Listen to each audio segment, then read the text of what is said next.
Hi, welcome back to Making It with Mingland. Today is July the 2nd, and it actually is a very special day to me for several reasons. Um, the first one being that it is the celebration of life and the memory of my dad. He died on July the 2nd, 1992, and he was the best dad. I mean, he was always there for me. He taught me how to do things, even things that women generally would not do because he was a truck driver. And so I started thinking about the different things, and I had kind of made myself a theme, kind of a general idea of some themes. And I knew I wanted to recognize him on this day. So I have several different cards here we're going to look at. I looked at what I had color wise, and I didn't want it to be too feminine or too masculine. So I pulled these few out, and I know my camera doesn't show the true colors, but these are all um, kind of summery. They're giving me the feel of movement and water, and that's what idea I really want to go with. Um, I think this one might work. Oh, no, no. Yeah, this one. Yeah, this one. This is going to be the one.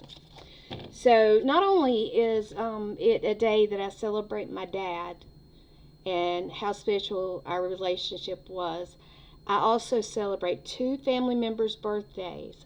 My niece, Kendra Hope, was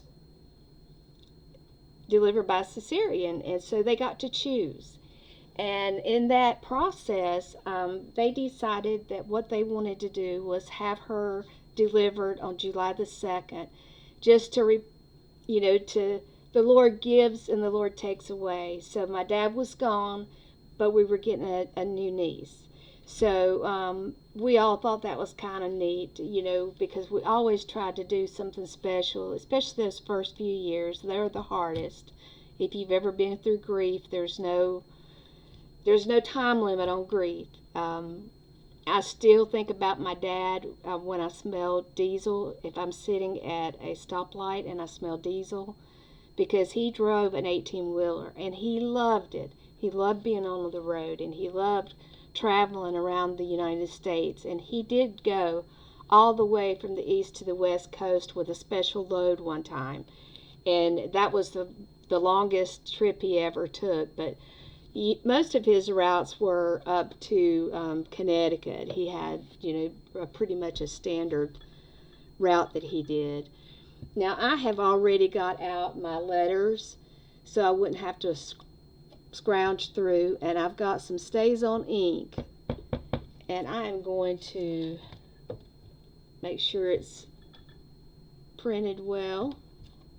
Okay, I feel like it needs to go right here. Dad. Now, one of the things that we used to do as a family is we would go to one of his truck driving buddies, had a little place, a little cottage right on the Atlantic coast, and we would go down there and stay for a week at a time. And during that week, we would do lots of different things, but one of the things that my dad and I would do is we would go out late in the evening, almost dusk, I would say, and we would go fishing. And we would do this a couple of nights so that we could have a fish fry on Friday night. And that would be our kind of our end of our trip celebration. And that meant a lot to me. I didn't catch a lot. I may not have caught a lot of fish, but he taught me not to be afraid. That it was something that was provided by nature, and that was something that we could do. And I never knew how much he relied on nature in his life until very recently. I was talking to one of my cousins, and after your grandparents pass and after your parents start passing, sometimes you lose those connections. And I was so fortunate to be able to talk with one of them. as she was talking about my dad, and her mother would tell stories about how what a nice young man he was, in spite of having a family to take care of himself, working a full-time job. He would go make sure things were done at his grandmother's house because there wasn't a man there that was able to do it. And one of the things that she also told me was that, they talked about how when they were little and money was scarce, he and his baby brother would go and pick blackberries and wild blackberries, and they would find anything that was edible. They would find it and bring it home. And that is what kept that family from starving during World War II. Dad was away, money came in, but it was, not enough to feed a woman and 4 children. So they gardened, they did everything, and he would even go work for other people to barter for other food, things that they didn't grow. And I always knew he was a good and kind man, and I knew that he would give somebody the shirt off his back. But honestly, I just didn't know these things. I didn't know all. And to hear someone talk about my dad like that, it just made me feel so proud of him. I mean, I've always been proud of him, because he was a good person. When we had his funeral, I mean, the church was filled, and it was a church that had over 2,000 in membership, and the church was filled. And that spoke kind of highly of him and who he was. It wasn't just for his children, but it was for others too. I mean, he would have given people the shirt off his back and did without. I mean, he was just like that. So, the other thing is, I have a cousin through marriage that is in Belgium, and I hope she'll be seeing this. July the 2nd is her birthday. And we call her Big Martine, not because she's big, but because we named our daughter after her. Because that's the only cousin that my husband has ever known. So, that makes her extremely special. So I want to say happy birthday, Big Martine. We love you, and we hope you have a great day. And we hope to see you really, really soon. Now, I am trying to open this package. Oh, excuse me one moment. I had bought these a while back at a dollar store or Target, somewhere for $1. And I thought maybe these would be some cute little additions to stamp on. I'm sorry I'm shaking you. I should have realized this needed to be opened before I got here. The best made plans, right? Might as well laugh about it. I've done everything else right today. I can't be perfect all day.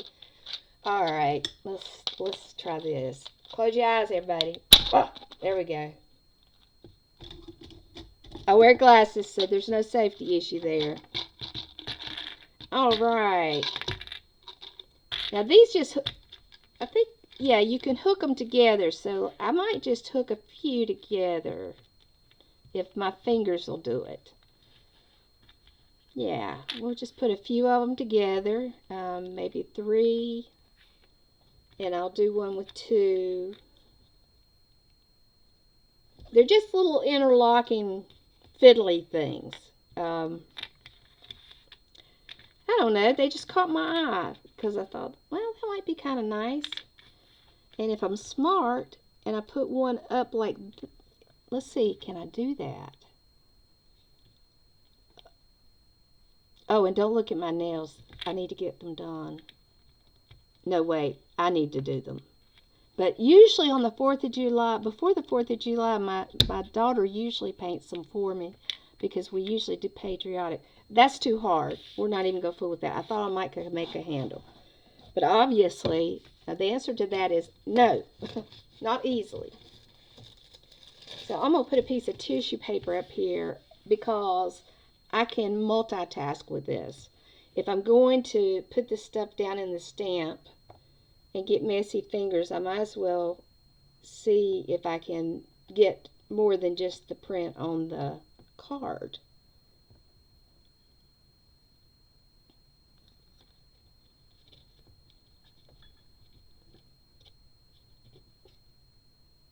Now that's a little something. It's not grand and glorious. I think it, maybe if I get more towards the center of the pad.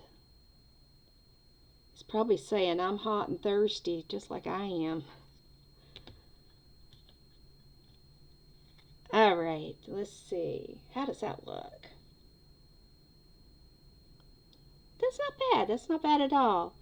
Let's just stamp a few out on this tissue paper here. Oh, look at the difference of how well this takes. Maybe I should have put in something over that acrylic paint to get that ink to take better. It's taking right to the tissue. Yeah. So I'll have this I can use on future cards. All right, so we've got it. We've got a memorial, honorary piece of postcard today. And I'm going to do it. I'm going to do it again today. On the 2nd day of July, a postcard I made to celebrate my dad today. Thank you for coming by. Remember, if you do this prompt, it's going to be, let me get my, I did put my postcard in the first flap here, but here's your prompt. It is Jelly, hashtag GELY postcard play. And if you Google that, you will find all kinds of things. And I've already watched about 10 that popped up this morning. I've been doing work since then, so I can't wait to get to another round of them. So I thank you for coming. I hope you are well. I hope you'll come back tomorrow to see what the 3rd day of July brings. Have fun, everybody. Bye-bye.